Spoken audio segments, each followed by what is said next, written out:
revient maintenant sur les faits.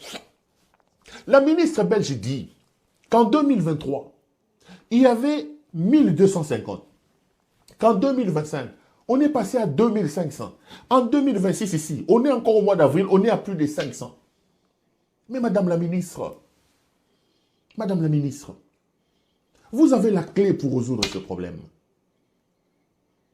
Et ce n'est pas la première fois que je l'ai dit. Je parle en français. Je fais cette émission en français. Les services de renseignement belges me suivent. Nous nous égosillons tous les jours ici. Vous n'allez pas résoudre ce problème aussi longtemps que vous jouez les complices de ces régimes ici de Tshisekedi. Vous pouvez tout dire.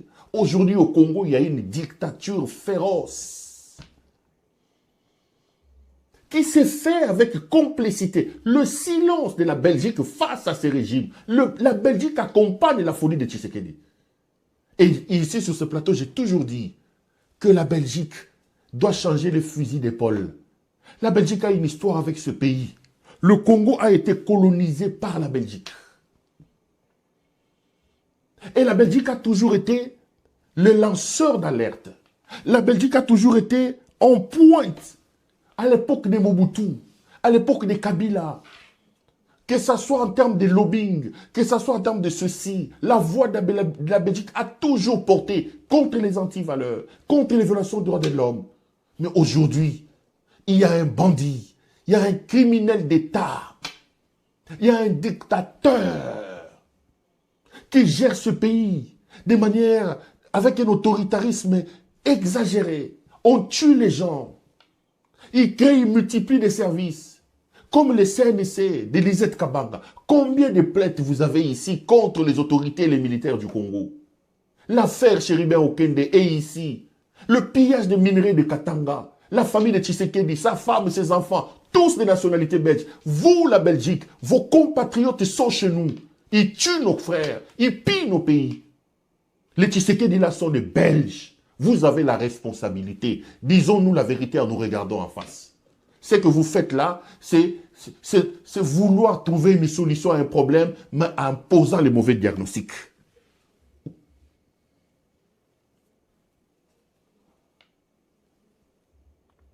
En posant les mauvais diagnostics. Denis Nyakeru est un Belge. Même Félix Tshisekedi, selon certaines sources, lui-même il est belge. Ce que Nyakeru fait là, la Belgique peut-il accepter qu'une Congolaise vienne ici et qu'il fasse ce que la Belge Nyakeru fait chez nous? Tous ce sont des... Les Bouddhim, tout ce monde-là sont des Belges. Sont des Belges. Ce sont les ressortissants belges qui amènent le chaos au Congo. La Belgique n'a qu'à tirer les oreilles de ses ressortissants. Vous accompagnez de manière tacite. Le silence de la Belgique est un silence coupable. Est un silence complice. Je l'ai dit ici et je l'ai toujours dit. Maintenant, vous allez là-bas, vous dites, nous n'avons plus besoin des demandeurs d'asile. Mais madame, cette campagne n'aboutira pas. Faites pression à vos compatriotes qui gèrent le Congo. Les Belges qui gèrent le Congo, tous ce sont des Belges. Tous sont des Belges. C'est vos compatriotes.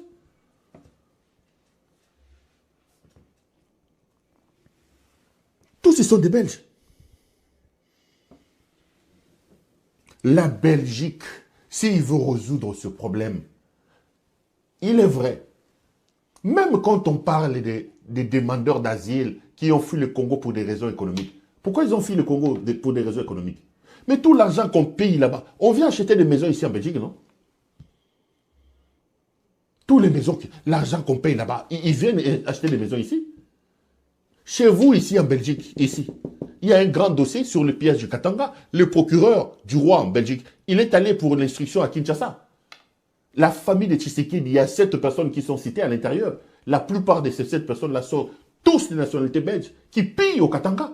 Les ONG ont déposé plainte ici, en Belgique. Quand les voleurs, des détourneurs de la trempe de Tshisekedi, qu'on dit avoir la nationalité belge aussi, est arrivé à la tête de ce pays. Il vous dit tout bonnement, il dit non, je considère la Belgique comme ma seconde patrie. J'ai de bons rapports avec le roi. Vous voulez quoi? Il pille son pays. Il tue son peuple. Il réduit l'espace de la liberté d'opinion et d'expression. C'est normal que les gens puissent fuir le Congo. C'est normal. Ceci n'est qu'une illustration de la situation catastrophique dans laquelle est plongée la République aujourd'hui. La somalisation, la soudanisation, l'haïtisation de la République démocratique du Congo, orchestrée, menée à toute insouciance, en toute irresponsabilité et en toute incompétence par M. Tshisekedi, c'est ce qui nous amène dans ça. Quelle est l'histoire qu'Erebo raconte? Je vous raconte un peu son histoire parce que je l'ai suivi dans une interview chez Israël Mutombo. Après, elle a donné un certain nombre d'explications. Donc, comme on fait dans cette émission, je plante les décors de cette affaire en vous donnant les informations. Et après, je m'organiserai justement pour analyser avec vous. Rebo dit ceci dans sa déposition, dans son interview téléphonique qu'il fait. Elle dit qu'elle était en plein tournage sur avenue Colonel Tchachi. Colonel Tchachi, c'est à la Gombe. Elle dit que le tournage se faisait devant l'immeuble de Shabani Nonda. Ceux qui connaissent Gombe connaissent. Il était donc là-bas, sur cette avenue-là. Et qu'en plein tournage, le garçon qui s'est fait tabasser ici est un chauffeur. Il est le chauffeur. Scandale. Elle ne prend pas la mesure du dégât qu'elle cause avec ce qu'elle est en train de faire. Elle en parle avec désinvolture. Elle en parle de manière détachée. Les amis, quand chaque soir je viens vous dire ici que si vous aimez votre pays, il semble que les images des vidéosurveillance ont témoigné que c'est le garçon qui a volé les sacs. Ok, je réfléchis avec vous les amis. Le tournage du clip s'est fait dans la commune de la Gombe, à la hauteur du Grand Hôtel, à côté de l'immeuble de M. Shabani Nonda. Rebo Chulo habite Pigeon. Donc, Madame Castafiora, la toute-puissante, la nouvelle impératrice du Congo, Rebo Chulo, va prendre ce soi-disant voleur, le séquestrer dans une voiture, il traverse avec ses garçons jusqu'à l'amener chez lui, chez elle plutôt. Parce que là où le garçon se fait passer à tabac, là où on les torture, c'est à la maison, à la résidence même de Rebo Chulo. Rebo prend ses garçons, colonel Munjiba, il traverse donc la commune de la Gombe, il traverse Kitambo Magasin, il traverse Montfleury, il traverse Ngouma, il traverse ma campagne, il traverse Delvaux pour chuter chez elle à Pigeon. Combien de postes de police Rebo a-t-elle dépassé? Combien de postes de police Rebo a dépassé en traversant la ville des Pas-Remparts? Combien de camps militaires Rebo a-t-elle traversé en prenant la ville des Pas-Remparts? À la Gombe, là où il tournait, le parquet général est à quelques mètres de là où ils étaient. Le parquet qui est donc censé rétablir la vérité dans cette affaire. Rebo s'est fait justice. Elle-même, elle prend ce garçon, elle va le faire passer à tabac, comme vous le voyez sur ces images. Et elle lui dit même, oh, c'est ma voisine qui a filmé, je ne sais pas pourquoi. Donc, au lieu de se rendre compte de la gravité des faits, Rebo se plaint plutôt d'autre chose. Mais voici la vérité. Dans son explication, Rebo Chulo dit que ce n'est pas lui qui aurait appelé ces militaires, que c'est le réalisateur qui a des autres. Rebo dit que ce n'est pas moi qui ai appelé, c'est le réalisateur lui-même qui a appelé les militaires. Je mets un point. Mais il y a quelqu'un dans ces panels que j'ai vu dire, au fait, en réalité, c'est une affaire de libido. Le pouvoir est un pouvoir de libidineux.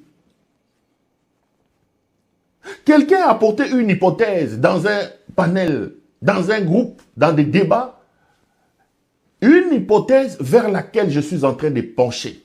Et je vais vous donner des éléments.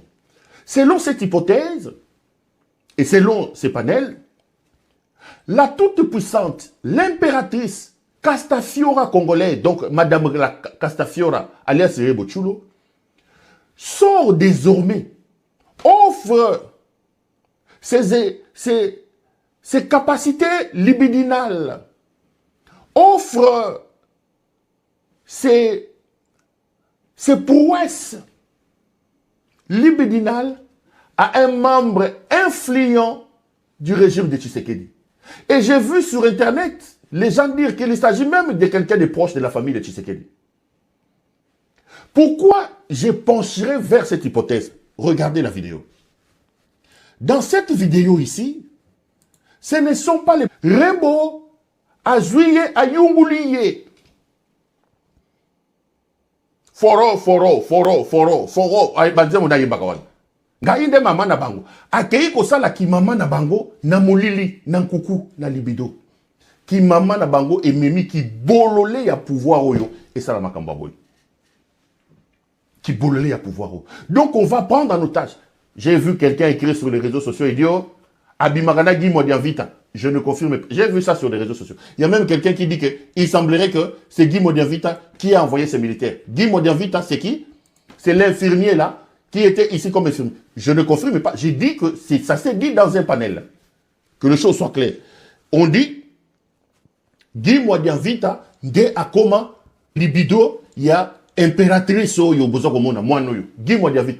Guy Modianvita, c'est l'infirmier, les laborantin qui était ici en France, les laborantins, qui est aujourd'hui ministre de la Défense. Donc, il a dépêché tout un contingent, hypothèse répandue sur les réseaux sociaux, dans laquelle on affirme, on attribue cette action à des actes de libido, est une hypothèse plausible sur laquelle il faut travailler.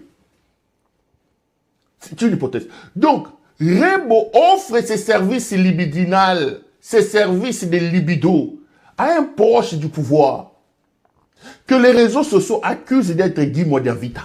Je vois même ici, sur les groupes ici, beaucoup écrit Azalaka moi si à Guy Modianvita. Azalaka moi si à Guy Modianvita. Je ne confirme pas, je suis en train de lire. Mais cette hypothèse me paraît être l'hypothèse la plus plausible. Parce que Guy Modianvita est ministre de la Défense. Seul lui peut actionner une telle manœuvre pour envoyer une dizaine de militaires aller passer à tabac ces jeunes hommes parce que à Yibi, Biloko, ya Mwasi naye, ya Makango naye. Cette hypothèse est donc une hypothèse de travail sur laquelle il faut s'atteler. Et d'ailleurs, la preuve que cette hypothèse est vraie, Bokangi David Badananga Yawa, o David Abetimo Satike Mutakala, Rebo peut utiliser autant de militaires. Aucune information judiciaire. Silence radio dans le pays. Silence radio. Modianvita est un ami à Félix Tshisekedi. Moi ici, Modianvita me reçoit dans son bureau. À l'époque, le tout-puissant Modianvita, il travaille au journal officiel. J'ai fait un article, j'ai fait un truc. Modianvita me menace, il envoie son avocat en train de me menacer. Après, il souhaite, il envoie un ami, Yves Bouya, que je cite ici, il est vivant. Yves Bouya vient, il me dit, non, écoutez, Modianvita voudrait te rencontrer. Modianvita veut me rencontrer.